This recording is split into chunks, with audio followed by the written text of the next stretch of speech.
Courir un marathon sur chaque continent, c'est un rêve pour pas mal de coureurs. Mais imaginez un peu si on essayait de tous les faire en une seule semaine. C'est le défi complètement fou qu'on va décortiquer aujourd'hui. Voilà le concept, simple mais en même temps il paraît surhumain. 7 marathons, sur 7 continents, le tout en 7 jours à peine. C'est un défi qui repousse vraiment les limites de ce qu'on pense possible en termes d'endurance.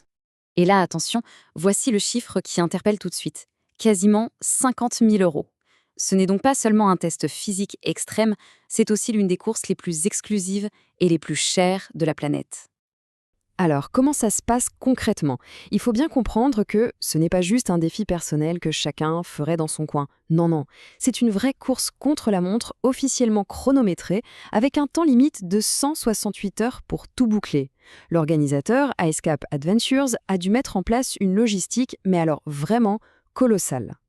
Et le truc qui rend ce défi absolument dingue, c'est la diversité des conditions.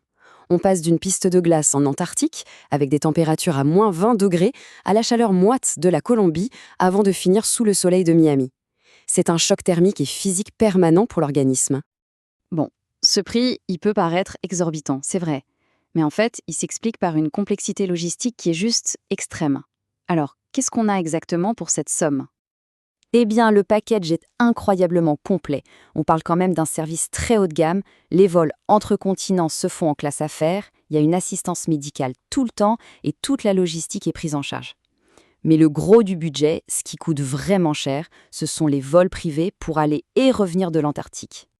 Par contre, attention, tout n'est pas compris. Il y a des frais en plus et ils ne sont pas négligeables.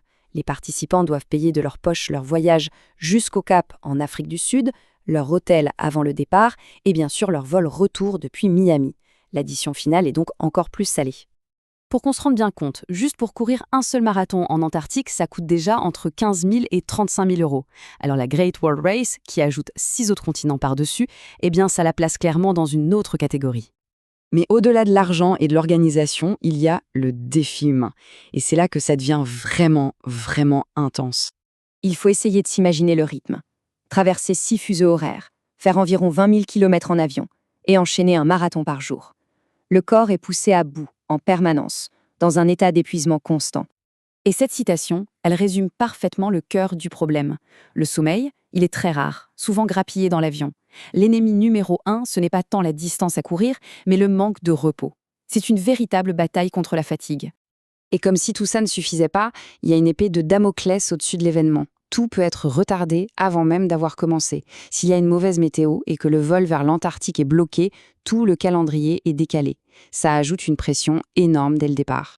Face à un défi pareil, on est en droit de se poser la question, mais pourquoi s'infliger tout ça? Est-ce que c'est pour la compétition pure ou est-ce que c'est pour vivre une aventure personnelle complètement unique?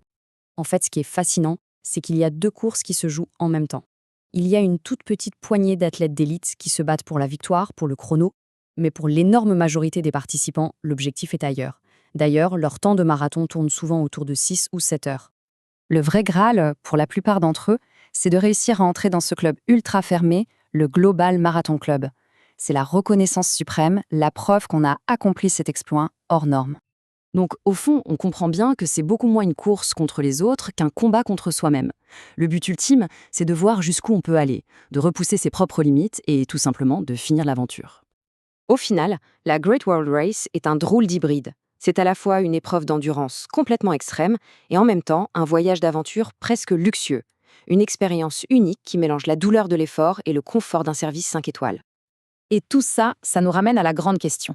Après avoir vu l'ampleur du défi, ce qu'il coûte, ce qu'il implique, la question devient très personnelle. Est-ce que ça vaut le coup de payer 49 500 euros pour aller courir pendant une semaine? Chacun sa réponse.